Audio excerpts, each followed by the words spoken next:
Public guardian news देखने वाले दर्शकों का बहुत बहुत स्वागत है। शुरुआत करते हैं इस वेले दे बुलेटिन तो। दिल्ली शराब घोटाले च ईडी की बड़ी कार्रवाई। सीएम केजरीवाल तो बाद हुण शराब नीति घोटाले च जनप्रीत नूं कीता गया गिरफ्तार। पटियाला तो डॉक्टर गांधी नूं टिकट मिलण ते साबका विधायक कंबोज ने दिखाए बाकी सुर, कहा 20 अप्रैल नूं तय होवेगी अगली रणनीति। 2 दिन गुजरात च गजणगे मुख्यमंत्री भगवंत मान, पार्टी दे हक विच करनगे रोड शो। भोजपुरी अदाकार तो सियासतदान बने रवि किशन दी मुश्किलां वधियां। पत्नी होने का दावा करने वाली औरत ने प्रेस कॉन्फ्रेंस दौरान की मांग। हरसिमरत कौर बादल दा बागियां नूं देखा तंज, विरोधी अकालियां नूं ही साडे विरोध लड़ा रहे चोण। हुण खबरां विस्तार नाल। ईडी ने सोमवार नूं दिल्ली विच नवीं शराब नीति घोटाले दे मुलजम चरणप्रीत सिंह नूं गिरफ्तार कीता। चरणप्रीत सिंह गोवा चोणां दौरान आम आदमी पार्टी दे फंडां दा प्रबंध करन दा दोषी है। इस तो पहला 21 मार्च ਨੂੰ ਮੁੱਖਮੰਤਰੀ ਅਰਵਿੰਦ ਕੇਜਰੀਵਾਲ ਨੂੰ ਈਡੀ ਨੇ ਗ੍ਰਿਫਤਾਰ ਕੀਤਾ ਸੀ। ਹਾਲ ਹੀ ਵਿੱਚ ਜਾਂਚ ਏਜੰਸੀ ਨੇ ਸ਼ਰਾਬ ਘੁਟਾਲੇ ਨਾਲ ਜੁੜੇ ਮਨੀ ਲਾਂਡਰਿੰਗ ਮਾਮਲੇ ਵਿੱਚ ਦਿੱਲੀ ਵਿੱਚ ਆਪ ਵਿਧਾਇਕ ਦੁਰਗੇਸ਼ ਭੱਟ ਤੋਂ ਵੀ ਪੁੱਛਗਿੱਛ ਕੀਤੀ ਸੀ। ਇਸ ਮਾਮਲੇ ਵਿੱਚ ਈਡੀ ਵੱਲੋਂ ਇਹ 17ਵੀਂ ਗ੍ਰਿਫਤਾਰੀ ਹੈ। ਦਿੱਲੀ ਦੇ ਮੁੱਖ ਮੰਤਰੀ ਦੀ ਗ੍ਰਿਫਤਾਰੀ ਤੋਂ ਬਾਅਦ ਤੋਂ ਹੀ ਨਿਆਇਕ ਹਿਰਾਸਤ ਵਿੱਚ ਤਿਹਾੜ ਜੇਲ੍ਹ ਵਿੱਚ ਉਹ ਬੰਦ ਨੇ। ਚੰਦਰਪ੍ਰੀਤ ਸਿੰਘ ਨੂੰ ਇਸ ਤੋਂ ਪਹਿਲਾਂ ਸੀਬੀਆਈ ਨੇ ਇਸੇ ਮਾਮਲੇ ਵਿੱਚ ਗ੍ਰਿਫਤਾਰ ਕੀਤਾ ਸੀ। ਮਨੀ ਲਾਂਡਰਿੰਗ ਦਾ ਇਹ ਮਾਮਲਾ ਕੇਂਦਰੀ ਜਾਂਚ ਬਿਊਰੋ ਦੀ ਐਫਆਈਆਰ ਤੋਂ ਬਾਅਦ ਸਾਹਮਣੇ ਆਇਆ ਸੀ। ईडी ने अदालत को दस्सिया सी कि चरणप्रीत सिंह ने गोवा विच विधान सभा चोणां 2022 दौरान आम आदमी पार्टी ਲਈ प्रचार ਕਰਨ ਦੇ ਸਰਵੇਖਣ ਵਰਕਰਾਂ, ਏਰੀਆ ਮੈਨੇਜਰਾਂ ਤੇ ਅਸੈਂਬਲੀ ਮੈਨੇਜਰਾਂ ਤੇ ਹੋਰਾਂ ਨੂੰ ਨਕਦ ਭੁਗਤਾਨ ਦਾ ਪ੍ਰਬੰਧ ਕੀਤਾ ਸੀ।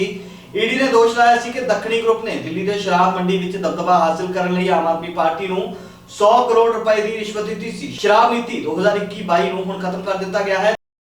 लोक सभा हलका पटियाला तो कांग्रेस पार्टी वालों साबका member parliament doctor Dharamvir Gandhi ਨੂੰ टिकट देके चोण मैदान ਵਿੱਚ ਉਤਾਰਿਆ ਗਿਆ ਹੈ। पर पार्टी हाई कमांड ਤੋਂ टिकट ਦੀ ਮੰਗ ਕਰ ਰਹੇ ਹਲਕਾ ਰਾਜਪੁਰਾ ਤੋਂ ਸਾਬਕਾ ਵਿਧਾਇਕ ਹਰਦਿਆਲ ਸਿੰਘ ਕੰਬੋਜ ਨੇ ਆਪਣੀ ਰਾਜਪੁਰਾ ਰਿਹਾਇਸ਼ ਤੇ ਰੱਖੀ ਕਾਨਫਰੰਸ ਦੌਰਾਨ ਕਿਹਾ ਕਿ ਭਾਵੇਂ ਕਾਂਗਰਸ ਪਾਰਟੀ ਵੱਲੋਂ ਕੁਝ ਦਿਨ ਪਹਿਲਾਂ ਕਾਂਗਰਸ ਪਾਰਟੀ ਜੁਆਇਨ ਕਰਨ ਵਾਲੇ ਡਾਕਟਰ ਧਰਮਵੀਰ ਗਾਂਧੀ ਨੂੰ ਟਿਕਟ ਦੇ ਦਿੱਤੀ ਗਈ ਹੈ, ਪਰ ਉਹਨਾਂ ਦੀਆਂ ਵਾਇਰਲ ਹੋ ਰਹੀਆਂ ਵੀਡੀਓ ਵਿੱਚ ਕਿਹਾ ਜਾ ਰਿਹਾ ਹੈ ਕਿ ਉਹਨਾਂ ਕੋਲ ਵਰਕਰਾਂ ਤੇ ਵਿਆਹ ਸਮਾਗਮਾਂ, ਭੋਗਾਂ ਅਤੇ ਹੋਰਨਾਂ ਪ੍ਰੋਗਰਾਮਾਂ ਵਿੱਚ ਜਾਣ ਦਾ ਸਮਾਂ ਨਹੀਂ ਹੈ ਤੇ ਨਾ ਹੀ ਉਹ ਕਿਸੇ ਵਰਕਰ ਦੀ ਹਮਾਇਤ ਵਿੱਚ ਥਾਣਿਆਂ 'ਚ ਫੋਨ ਆਪ ਕਰ ਸਕਦੇ ਨੇ, ਜਿਸ ਤੋਂ ਵਰਕਰਾਂ ਵਿੱਚ ਨਾਰਾਜ਼ਗੀ ਵੇਖਣ ਨੂੰ ਮਿਲ ਰਹੀ ਹੈ। ਇਸ ਤੋਂ ਇਲਾਵਾ ਇੱਕ ਹੋਰ ਵਾਲੀ ਵੀਡੀਓ ਵਿੱਚ ਪੰਜਾਬ ਸੂਬੇ ਦੇ ਇੱਕ ਡੇਰੇ ਸੰਬੰਧੀ ਗਲਤ ਸ਼ਬਦਾਵਲੀ ਦੀ ਵਰਤੋਂ ਵੀ ਕੀਤੀ ਗਈ ਹੈ, ਜਿਸ ਤੋਂ ਡੇਰਾ ਸਮਰਥਕਾਂ ਵੱਲੋਂ ਵੀ ਨਾਰਾਜ਼ਗੀ ਪਾਈ ਜਾ ਰਹੀ ਹੈ।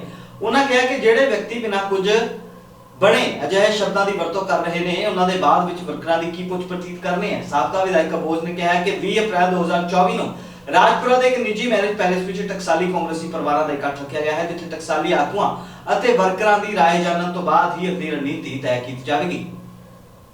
ਮੁੱਖ ਮੰਤਰੀ ਭਗਵੰਤ ਮਾਨ ਨੇ ਆਮ ਆਦਮੀ ਪਾਰਟੀ ਦੀ ਮਜ਼ਬੂਤੀ ਲਈ ਮੋਰਚਾ ਸੰਭਾਲਿਆ ਹੋਇਆ ਹੈ। ਉਹ ਅੱਜ 2 ਦਿਨਾਂ ਦੇ ਗੁਜਰਾਤ ਦੇ ਦੌਰੇ ਤੇ ਹਨ। ਦੱਸਦੇ ਕਿ ਦਿੱਲੀ ਦੇ ਮੁੱਖ ਮੰਤਰੀ ਅਤੇ ਆਮ ਆਦਮੀ ਪਾਰਟੀ ਦੇ ਕਨਵੀਨਰ ਅਰਵਿੰਦ ਕੇਜਰੀਵਾਲ ਦੀ ਗ੍ਰਿਫਤਾਰੀ ਤੋਂ ਬਾਅਦ ਪਾਰਟੀ ਦੀ ਸਾਰੀ ਜ਼ਿੰਮੇਵਾਰੀ ਮੁੱਖ ਮੰਤਰੀ ਮਾਨ ਦੇ ਮੋਢਿਆਂ ਤੇ ਪੈ ਗਈ ਹੈ। ਮੁੱਖ ਮੰਤਰੀ ਮਾਨ ਗੁਜਰਾਤ ਦੇ ਭਾਵਨਗਰ ਅਤੇ ਬੁੱਧਵਾਰ ਨੂੰ ਭਰੂਚ ਵਿੱਚ ਜੈਤਾ ਵਸਾਵਾ ਲਈ ਪ੍ਰਚਾਰ ਕਰਨਗੇ। ਇੱਕ ਪਾਸੇ ਜਿੱਥੇ ਉਹ ਪਾਰਟੀ ਦੇ ਉਮੀਦਵਾਰਾਂ ਦੇ ਪੱਖ ਵਿੱਚ ਰੈਲੀਆਂ ਕਰਨਗੇ, ਉੱਥੇ ਹੀ ਆਮ ਆਦਮੀ ਪਾਰਟੀ ਲੁਧਿਆਣਾ ਤੇ ਜਲੰਧਰ ਤੋਂ ਉਮੀਦਵਾਰਾਂ ਦਾ ਐਲਾਨ ਵੀ ਕਰ ਸਕਦੀ ਹੈ। ਇਸ ਦਾ ਐਲਾਨ ਸੀਐਮ ਭਗਵੰਤ ਮਾਨ ਖੁਦ ਕਰ ਚੁੱਕੇ ਨੇ। ਉੱਥੇ ਹੀ ਚਰਚਾ ਚੱਲ ਰਹੀ ਸੀ ਕਿ 2 ਦਿਨ ਪਹਿਲਾਂ ਸ਼੍ਰੋਮਣੀ ਅਕਾਲੀ ਦਲ ਤੋਂ ਆਮ ਆਦਮੀ ਪਾਰਟੀ ਵਿੱਚ ਸ਼ਾਮਿਲ ਹੋਣ ਵਾਲੇ ਪਵਨ ਕੁਮਾਰ ਟੀਨੂ ਨੂੰ ਜਲੰਧਰ ਤੋਂ ਉਮੀਦਵਾਰ ਬਣਾਇਆ ਜਾ ਸਕਦਾ ਹੈ। ਇਸ ਦੇ ਨਾਲ ਹੀ ਲੁਧਿਆਣਾ ਵਿੱਚ ਕਈ ਨਾਮਾਂ ਤੇ ਚਰਚਾ ਚੱਲ ਰਹੀ ਹੈ। ਇਸ ਬਾਰੇ ਵੀ ਛੇਤੀ ਹੀ ਪਤਾ ਲੱਗਣ ਵਾਲਾ ਹੈ।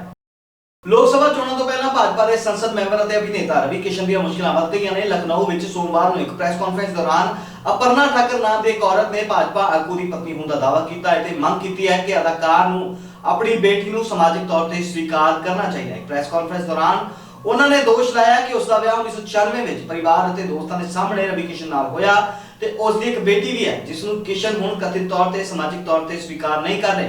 ਪ੍ਰੈਸ ਕਾਨਫਰੰਸ ਦੌਰਾਨ ਹੋਰ ਕੀ ਕੁਝ ਕਿਹਾ रवि किशन बारे उस औरत ने, आओ देखते हैं। सबसे पहले तो अपना परिचय दे दीजिए। आज आप प्रेस कॉन्फ्रेंस कर रही हैं, इस प्रेस कॉन्फ्रेंस का क्या पूरा मतलब है? मेरा नाम अपर्णा है और ये प्रेस कॉन्फ्रेंस का ये मतलब है कि मैं चाहती हूँ कि मेरी बिटिया जो रवि किशन की डॉटर है उसको उसका हक मिले, उसके अधिकारों के लिए मैं ये प्रेस कॉन्फ्रेंस भी कर रही हूँ और मैं कोर्ट भी जाने वाली हूँ। एक बड़ा आरोप आप लगा रही हैं। हाँ, किस रवि मैं किशन आरोप नहीं लगा रही हूँ। किस रवि किशन की बात कर रही हैं? पहले ये बताइए। मैं जो रवि किशन है उन्हीं की बात कर रही हूँ, जो आप कह रहे हैं। वो एक्टर भी है, सांसद भी है, उनका नाम है मिस्टर रवि किशन। हाँ, तो मैं रवि की बात कर रही हूँ। आप फिर से अपने जवाब को दोहराइए। हाँ, क्या आपकी क्या अपनी मांगे हैं? आप किस तरह की आज यहाँ मांग लेकर आई हैं प्रेस कॉन्फ्रेंस? मेरी ये मांगे हैं कि मेरी डॉटर को वो या तो अडॉप्ट करे या लीगली उसको उसकी राइट्स मिले, जो ऑफ कोर्स वो हकदार है उसकी। बस मेरी यही मांग है और कुछ नहीं है। और उसके लिए मैंने प्रेस कॉन्फ्रेंस तो की है, बट मैं कोर्ट में भी जाने वाली हूँ। I will go by law and I trust law. क्या वो जो आपकी बेटी है उनको एक्सेप्ट नहीं कर रहे हैं? पहले उन्होंने एक्सेप्ट किया, आप नहीं, सामने कर रहे हैं एक्सेप्ट। आप समझ रहे हो, जब सामने सामने होते हैं ना तो एक्सेप्ट करते हैं, जब मिलते हैं तो एक्सेप्ट करते हैं, बट पब्लिकली एक्सेप्ट नहीं क्या करते आपकी शादी हुई है रवि किशन से या हैं। शादी हमारी हुई है, यानी ऐसे बोल सकते हो कि मैं उनकी धर्मपत्नी हूँ, क्योंकि दोस्तों के सामने, फैमिली के सामने उन्होंने सिंदूर भी लगाया है और मंगलसूत्र भी पहना है। और मैं जब भी उनके साथ में रहती थी तो मैं सिंदूर लगा के रहती थी। उसके मेरे पास में काफ़ी सारे फ़ोटोग्राफ्स भी है, हम तीनों के भी फ़ोटोग्राफ्स है। कब शादी हुई थी आपकी? हम लोग की हुई थी 96 में। कहाँ पर? हाँ, किस जगह पर हुई थी? बॉम्बे में। बॉम्बे में। तो उसके फोटोग्राफ्स आपके पास, वीडियो? शादी के नहीं है, क्योंकि देखो क्या है ना कि तब फ़ोन ही नहीं था, आप समझ रहे हैं, क्योंकि जो पहले की बात है वो फ़ोन नहीं था। बट हाँ, हम लोग घूमते फिरते थे, तो हम तीनों के बहुत सारे फ़ोटोग्राफ साथ में हैं। मेरे उनके भी साथ में हैं, जब बच्ची साथ में है, मैंने सिंदूर लगाया हुआ है। और काफ़ी सारे ऐसे फ़ोटोग्राफ्स भी है वीडियो के। उनकी मम्मी डैडी के साथ में भी वीडियो है, जो उनकी बहन की लड़की है, वो कह रही मामी आप अपने सास ससुर के लिए कुछ कहो। वो सारे वीडियो हैं जो मैं कोर्ट में देने वाली हूँ। कोर्ट क्यों जा रही है? आप कोर्ट क्यों जा रही है? क्योंकि मैं थक गई उनसे बोल के। मतलब वो एक्सेप्ट नहीं कर रहे हैं आपको, नहीं आप नहीं, मुझे वैसे मेरे सामने एक्सेप्ट कर रहे हैं, बट वैसे एक्सेप्ट नहीं कर रहे हैं और वैसे कोई हेल्प भी नहीं कर रहे हैं दुनिया ना। के सामने नहीं एक्सेप्ट। नहीं, और मेरे को ये नहीं चाहिए मैं एक्चुअली क्या है ना, मैं ये नहीं चाहती थी कि दुनिया के सामने एक्सेप्ट करें। मैं पहले ये चाहती थी कि इसके लिए कुछ करे, क्योंकि जैसे उनकी दूसरी बेटियां हैं वैसे ये भी बेटी है, और आप दूसरी बेटों के लिए कर रहे हो, और आपने पूरा अबेंडन कर दिया अपनी खुद की बेटी को। आपने कुछ भी नहीं किया, कभी भी नहीं। आज तक उनसे एक हेल्प नहीं मिली है उनको। अब आप कोर्ट जा रही हैं कि जा चुकी हैं? जाने वाली हूँ। आप कोर्ट जाएंगे हाँ जी, उसके खिलाफ? हाँ जी। मैम, मुख्यमंत्री से आप क्या मांग करती हैं इस पूरे मामले को लेकर? मुख्यमंत्री से मैं ये ही मांग करती हूँ कि मेरी डॉटर को न्याय मिले। जो रवि की डॉटर है तो उसको ये मिले कि या तो वो अडॉप्ट करे या तो उसको लीगली अपनाए और उसको अपना नाम दे।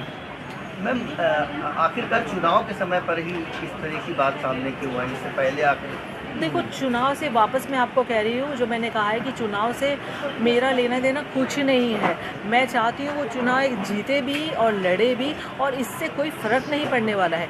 और टाइम ये है ना कि उनका चुनाव है और इसकी लाइफ है। मैं वापस वही कह रही हूँ कि इतने टाइम हो गया है और 1 साल से वो मैं टच में नहीं है। उसके पहले क्या था ना, वो टच में थे मुझसे, नॉन स्टॉप हमारी बातें होती थी, मिलते थे और प्रॉमिसेस करते थे, और मैं कैरिड अवे हो जाती थी कि हाँ कुछ करेंगे कुछ करेंगे। मैम, उनकी फैमिली से क्या आपकी बात हुई इस पूरे मामले को लेकर? आपने जैसा कहा कि उनकी फैमिली के साथ ही आप रहती थी। नहीं, नहीं, फैमिली से बात नहीं हुई है, पर उनकी फैमिली को सबको पता है। मम्मी पिताजी तो है नहीं अभी, बट उनकी मम्मी को, बहन को, भाई को, प्रीति को जो उनकी है, बच्चों को, उनको सबको पता है। हम लोग पहले बहुत मिलते थे पर अब नहीं मिलते हैं। क्या इस पूरे मामले को लेकर आप किसी थाने पर या पुलिस की सहायता भी लेंगी? नहीं, कोर्ट में सीधे जाएंगे? कोर्ट जाएंगे? हाँ, मैं उनके ऊपर कोई एलिगेशन नहीं लगाना चाहती हूँ, मैं इसकी बस लीगल राइट देना चाहती हूँ। तो मैं कुछ FIR वगैरह अभी तक तो वैसे मेरे लॉयर्स बताएंगे बेटर, बट मैं पर्सनली FIR नहीं करना चाहूँगी, कुछ नहीं करा। लीगली जाके मैं उसकी बस DV करना चाहती हूँ कि उसको उसकी राइट्स मिले बस। मैम, आप लखनऊ की रहने वाली हैं या नहीं, लखनऊ में हूँ मैं 4-5 महीने से, क्योंकि मैं इसका ब्रांड स्टार्ट करने वाली थी कुछ चिकनकारी का, तो इसके लिए मैं इधर ही हूँ। बेटी आपकी जो है वो क्या करती है? वो फिल्म इंडस्ट्री में। ਇਸੇ ਪ੍ਰੈਸ ਕਾਨਫਰੰਸ ਦੌਰਾਨ ਬੋਲਦਿਆਂ ਹੋਇਆ ਲੜਕੀ ਨੇ ਕਿਹਾ ਕਿ ਮੈਨੂੰ ਪਤਾ ਲੱਗਾ ਕਿ ਰਵੀ ਕਿਸ਼ਨ ਮੇਰੇ ਪਿਤਾ ਨੇ ਜਦ ਮੈਂ 15 ਸਾਲ ਦੀ ਸੀ। ਪਹਿਲਾਂ ਮੈਂ ਉਹਨਾਂ ਨੂੰ ਅੰਕਲ ਕਹਿ ਕੇ ਬੁਲਾਉਂਦੀ ਸੀ। ਉਹ ਮੇਰੇ ਜਨਮ ਦਿਨ ਤੇ ਸਾਡੇ ਘਰ ਅਕਸਰ ਆਉਂਦੇ ਸੀ। ਮੈਂ ਚਾਹੁੰਦੀ ਹਾਂ ਕਿ ਉਹ ਮੈਨੂੰ ਆਪਣੀ ਧੀ ਦੇ ਰੂਪ ਵਿੱਚ ਸਵੀਕਾਰ ਕਰਕੇ, ਅਤੇ ਇਸ ਲਈ ਅਸੀਂ ਅਦਾਲਤ ਵਿੱਚ ਕੇਸ ਦਾਇਰ ਕਰਨ ਦਾ ਫੈਸਲਾ ਵੀ ਕੀਤਾ ਹੈ। ਹੋਰ ਕੀ ਕੁਝ ਕਿਹਾ ਲੜਕੀ ने, आओ देखते हैं। आज आप लखनऊ अपनी मदर के साथ आए हैं, मदर ने प्रेस कॉन्फ्रेंस की है, क्या है पूरा मामला? सांसद रवि किशन है, भोजपुरी सुपरस्टार हैं, क्या वो आपके पिता हैं? हाँ,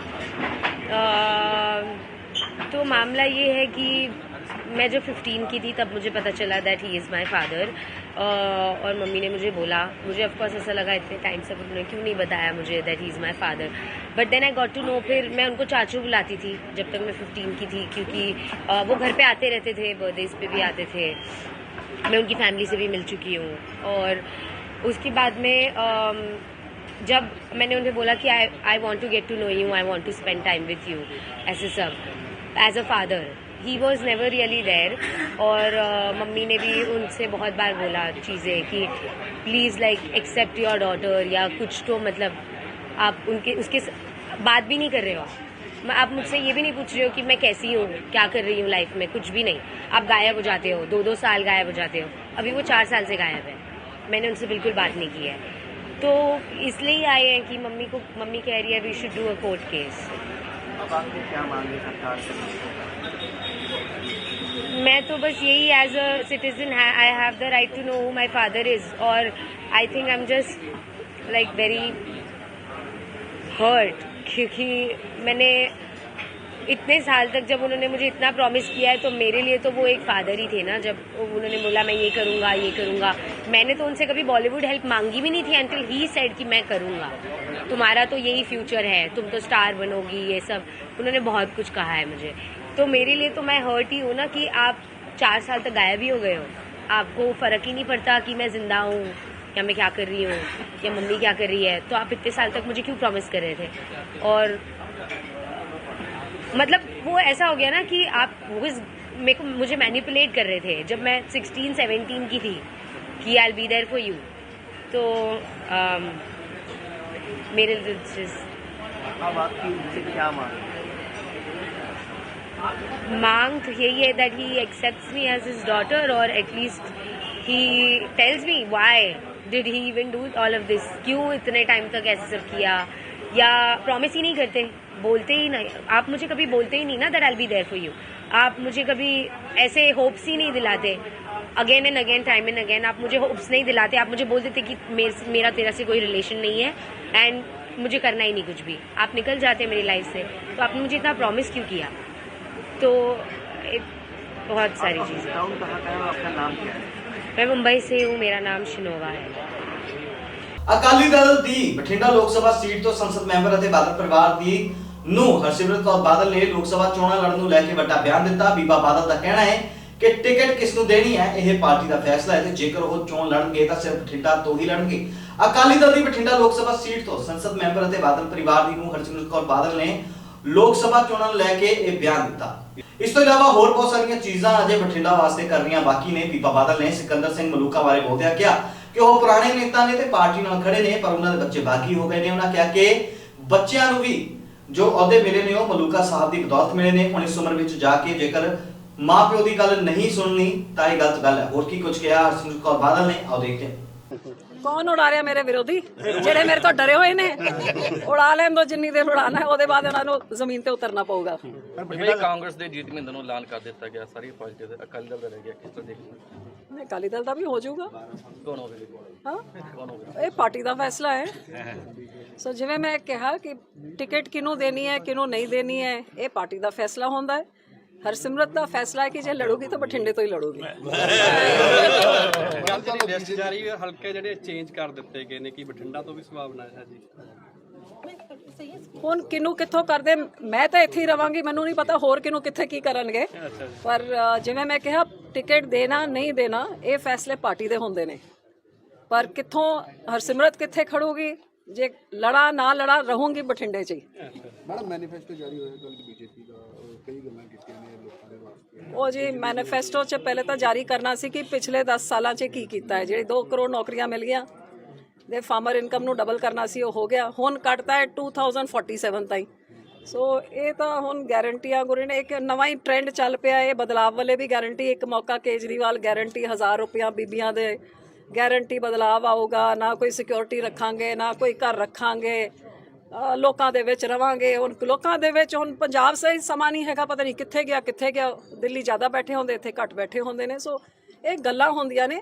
ਜਾਂ ਤਾਂ ਜਿਵੇਂ ਅਕਾਲੀ ਦਲ ਨੇ ਮੰਗ ਰੱਖੀ ਹੈ ਕਿ ਮੈਨੀਫੈਸਟੋ ਨੂੰ ਇੱਕ ਲੀਗਲ ਡਾਕੂਮੈਂਟ ਬਣਾਇਆ ਜਾਏ ਤਾਂ ਕਿ ਪਾਰਟੀਜ਼ ਉਹਨਾਂ ਹੀ ਬੋਲਣ ਤੇ ਉਹਨੂੰ ਪੂਰਾ ਕਰਨਾ ਉਹਨਾਂ ਦਾ ਧਰਮ ਹੋਏ। ਹੁਣ ਅਸੀਂ ਨਾ ਕਦੇ ਗਾਰੰਟੀਆਂ ਦਿੱਤੀਆਂ ਨੇ, ਨਾ ਕਦੇ ਵਾਅਦੇ ਕੀਤੇ ਨੇ, ਲੇਕਿਨ ਜੋ ਕਿਹਾ ਉਹ ਤਾਂ ਕੀਤਾ, ਉਸ ਤੋਂ ਵੱਧ ਕਰ ਦਿਖਾਇਆ। ਹੁਣ ਕਦੇ ਵਾਅਦਾ ਤਾਂ ਨਹੀਂ ਕੀਤਾ ਸੀ ਇੱਥੇ ਏਮਜ਼ ਲੈ ਕੇ ਆਵਾਂਗੇ, ਵਾਅਦਾ ਤਾਂ ਨਹੀਂ ਕੀਤਾ ਸੀ ਇੱਥੇ ਐਡਵਾਂਸ ਕੈਂਸਰ ਇੰਸਟੀਚਿਊਟ ਆਊਗਾ, ਜਾਂ ਸੈਂਟਰਲ ਯੂਨੀਵਰਸਿਟੀ ਆਊਗੀ। ਸੋ ਆਪਾਂ ਤਾਂ ਯਾਰ 에ਅਰਪੋਰਟ ਆਊਗਾ, ਪਰ ਇਸ ਤੋਂ ਇਲਾਵਾ ਹੋਰ ਬਹੁਤ ਸਾਰੀ ਹੋਰ ਚੀਜ਼ਾਂ ਜੇ ਬਠਿੰਡੇ ਵਾਸਤੇ ਕਰਨੀ ਹੈ, ਹੋਰ ਇੰਡਸਟਰੀ ਹੁਣ ਮਾਨਸਾ ਨੂੰ ਵੀ ਡਿਵੈਲਪ ਕਰਨਾ ਹੈ। ਸੋ ਬਹੁਤ ਸਾਰੀ ਚੀਜ਼ਾਂ ਜੋ ਬਾਦਲ ਸਾਹਿਬ ਕਹਿੰਦੇ ਸੀ ਇੱਕ ਲੀਡਰ ਦਾ ਫਰਜ਼ ਬਣਦਾ ਹੈ ਲੋਕਾਂ ਦੇ ਵਿੱਚ ਜਾਓ, ਜਿਹਦੇ ਕਰਕੇ ਬਤੌਰ ਉਹ ਸੰਗਤ ਦਰਸ਼ਨ ਕਰਨ ਵਾਸਤੇ ਜਾਂਦੇ ਸੀ, ਸੰਗਤਾਂ ਦੇ ਦਰਸ਼ਨ ਕਰਕੇ ਉਹਨਾਂ ਤੋਂ ਪਤਾ ਲੱਗਦਾ ਸੀ ਕਿਹੜੀ ਚੀਜ਼ ਦੀ ਲੋੜ ਹੈ। ਹੁਣ ਇੱਥੇ ਜਦ ਬਠਿੰਡੇ ਸ਼ਹਿਰ 'ਚ ਨਾ ਕੋਈ ਸੀਵਰ ਹੁੰਦਾ ਸੀ, ਨਾ ਸਾਫ਼ ਸੁਥਰਾ ਪੀਣ ਦਾ ਪਾਣੀ, ਨਾ ਗਲੀਆਂ, ਨਾ ਸਟਰੀਟ ਲਾਈਟਾਂ, ਜਦ ਕੁਝ ਵੀ ਨਹੀਂ ਹੁੰਦਾ ਸੀ, ਇਹਨੂੰ ਇੱਕ ਇਹਨਾਂ ਵਾਟਰ ਸਪਲਾਈ ਸੀਵਰ ਤੋਂ ਸਾਰਾ ਹੋ ਗਿਆ। ਇਹਨਾਂ ਪੁਲਾਂ ਦਾ ਸ਼ਹਿਰ ਹਰ 10 ਮਿੰਟਾਂ 'ਚ ਫਾਟਕ 'ਚ ਫਸ ਜਾਈਦਾ ਸੀ। ਹੁਣ ਇਹੋ ਜਿਹੇ ਹਾਈਵੇਜ਼, ਇਹੋ ਜਿਹੇ ਫਲਾਈਓਵਰਸ ਹੋ ਗਏ ਨੇ, ਇਹੋ ਜਿਹੇ ਹਸਪਤਾਲ ਆ ਗਏ ਨੇ, ਇਹੋ ਜਿਹੀ ਮੈਡੀਕਲ ਫੈਸਿਲਿਟੀਜ਼ ਆ ਗਈਆਂ ਨੇ, ਐਜੂਕੇਸ਼ਨਲ ਇੰਸਟੀਟਿਊਸ਼ਨਸ ਆ ਗਏ ਨੇ। ਸੋ ਹਰ ਪੱਖੋਂ ਇਸ ਪਿਛੜੇ ਹੋਏ ਇਲਾਕੇ ਨੂੰ ਮੈਂ ਕਹਿ ਸਕਦੀ ਹਾਂ ਉਹ ਦਿਨ ਦੂਰ ਨਹੀਂ ਕਿ ਬਠਿੰਡਾ ਸ਼ਾਇਦ ਪੰਜਾਬ ਦਾ ਇੱਕ ਕੈਪੀਟਲ ਸਿਟੀ ਦੀ ਨਾ ਆਪੇ ਆਪ ਹੀ ਇਹਦੇ ਨਾਲ ਬਚ ਜੂਗਾ। ਸ਼੍ਰੋਮਣੀ ਅਕਾਲੀ ਦਲ ਵੱਲੋਂ ਕੋਈ ਕਮੇਟੀ ਜਾਂ ਮੈਨੀਫੈਸਟੋ ਨੂੰ ਲੈ ਕੇ ਹਾਂਜੀ, ਕਮੇਟੀ ਬੈਠੀ ਹੋਈ ਹੈ, ਬਹੁਤ ਜਲਦੀ ਜਾਰੀ ਹੋ ਜਾਊਗਾ ਮੇਰਾ ਖਿਆਲ ਅਗਲੇ 10 ਸਾਲ ਦੇ ਨਾਲ। ਲੈ ਕੇ ਢੀਂਡਸਾ ਪਰਿਵਾਰ ਨਾਰਾਜ਼ ਨਜ਼ਰ ਆ ਰਿਹਾ, ਸਮਝੌਤਾ ਹੋਇਆ ਸੀ, ਕਿਵੇਂ ਕਿ ਦੇਖਦੇ ਹੋਗੇ? ਪਰ ਨਾਰਾਜ਼ਗੀ ਜ਼ਾਹਰ ਕੀਤੀ ਹੈ, ਸਾਨੂੰ ਪੁੱਛਿਆ ਵੀ ਨਹੀਂ ਗਿਆ। ਨਾਰਾਜ਼ ਨੇ ਸਿਕੰਦਰ ਸਿੰਘ ਮਲੂਕਾ ਨੂੰ ਲੈ ਕੇ ਸਵਾਲ ਖੜੇ ਹੋ ਰਹੇ ਨੇ, ਫਿਰ ਕਮੇਟੀ ਦਾ ਵਜੂਦ ਕੀ ਰਹਿ ਗਿਆ? ਉਹ ਜੇ ਤੁਹਾਨੂੰ ਪੁੱਛਣਾ ਤਾਂ ਆ ਚਾਹੀਦਾ ਹੈ ਕਿ ਸਾਰੇ ਜਿਹੜੇ ਵਿਰੋਧੀ ਪਾਰਟੀਆਂ ਨੇ ਉਹ ਕਿਵੇਂ ਉਹਨਾਂ ਦੀ ਨੂਰਾ ਕੁਸ਼ਤੀ ਚੱਲ ਰਹੀ ਹੈ ਇਕੱਲੇ ਅਕਾਲੀ ਦਲ ਨੂੰ ਟਾਰਗੇਟ ਕਰਨ ਵਾਸਤੇ। ਤੁਹਾਨੂੰ ਗੱਲ ਤਾਂ ਆ ਪੁੱਛਣੀ ਚਾਹੀਦੀ ਹੈ ਕਿ ਅੱਜ ਨਾ ਭਾਜਪਾ ਨੂੰ ਤਾਂ ਨਾ ਕਾਂਗਰਸ ਨੂੰ ਅਕਾਲੀ ਦਲ ਤੋਂ ਹੀ ਬੰਦੇ ਲੈ ਕੇ ਖੜੇ ਕਰਨੇ ਪੈ ਰਹੇ ਨੇ। ਉਹਨਾਂ ਦੇ ਦਿੱਗਜ ਬੰਦੇ ਕਿੱਥੇ ਗਏ? ਪੋਸਟਰ ਤਾਂ ਲੱਗੇ ਹੋਏ ਨੇ ਪ੍ਰਧਾਨ ਸਾਹਿਬ ਕਾਂਗਰਸ ਦੇ, ਹਾਂ, ਤੇ ਉਹਨਾਂ ਦੀ ਮੈਸੇਜ ਮਹੀਨਾ ਭਰ ਤੋਂ ਫਿਰ ਰਹੇ ਨੇ, ਤੇ ਫਿਰ ਅਕਾਲੀ ਦਲ ਤੋਂ ਕੱਢਿਆ ਹੋਇਆ ਬੰਦਾ ਉਹਨੂੰ ਟਿਕਟ ਦੇਣ ਦੀ ਇਹਨਾਂ ਨੂੰ ਕੀ ਇੰਨੇ ਵੀ ਕਮਜ਼ੋਰ ਹੋ ਗਏ? ਅਕਾਲੀ ਦਲ ਇੰਨਾ ਮਤਲਬ ਇੰਨੇ ਡਰ ਗਏ ਕਿ ਅਕਾਲੀ ਦਲ ਤੋਂ ਕੱਢਿਆ ਹੋਇਆ ਬੰਦਾ।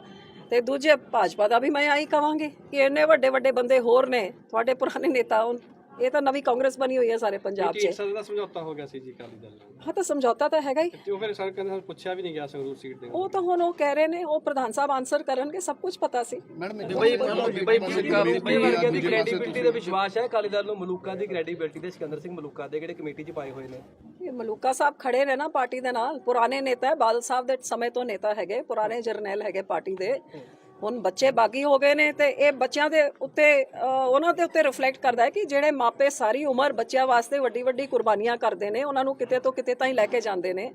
ਬੱਚਿਆਂ ਨੇ ਵੀ ਜਿਹੜੇ ਅਹੁਦੇ ਇੰਜੋਏ ਕੀਤੇ ਉਹ ਇਸ ਪਾਰਟੀ ਕਰਕੇ, ਮਲੂਕਾ ਸਾਹਿਬ ਕਰਕੇ ਹੀ ਇੰਜੋਏ ਕੀਤੇ ਨਾ ਜੀ। ਤੇ ਹੁਣ ਇਸ ਉਮਰ 'ਚ ਜਾ ਕੇ ਤੁਸੀਂ ਆਪ ਦੇ ਪਿਓ ਦੇ ਹੀ ਨਾ ਬਣੋ ਤੇ ਫਿਰ ਲੋਕੀ ਕੀ ਆਸ ਰੱਖਣ? ਚਲੋ ਜੀ, ਥੈਂਕ ਯੂ ਬਾਈ ਜੀ, ਥੈਂਕ ਯੂ ਵੀਰ ਜੀ, ਥੈਂਕ ਯੂ। ਹਾਲ ਦੀ ਘੜੀ ਬੁਲਟਨ ਵਿੱਚ ਇੰਨਾ ਹੀ। ਜਲਦ ਹੋਵੇਗੀ ਮੁਲਾਕਾਤ ਨਵੀਆਂ ਖਬਰਾਂ ਦੇ ਨਾਲ। ਉਦੋਂ ਤੱਕ ਲਈ ਬਣੇ ਰਹੋ ਸਾਡੇ ਨਾਲ ਤੇ ਵੇਖਦੇ ਰਹੋ ਪਬਲਿਕ ਆਡੀਅנס ਨਿਊਜ਼। ਸਤਿ ਸ਼੍ਰੀ ਅਕਾਲ।